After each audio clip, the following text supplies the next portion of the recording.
Das kennen wir doch alle.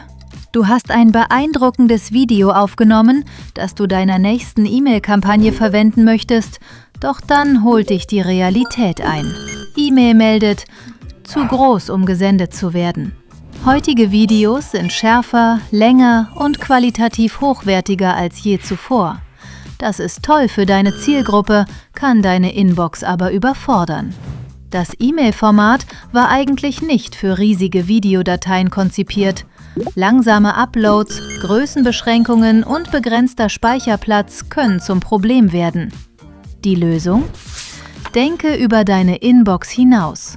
Mit Cloud-Speicher, AirDrop oder sogar einem schnellen USB-Stick kannst du dein Video schnell und stressfrei an den gewünschten Ort bringen.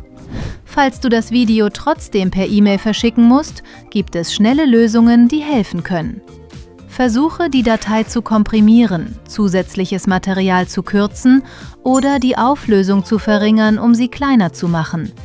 Mit Mailchimp kannst du auch einen Video-Inhaltsblock verwenden.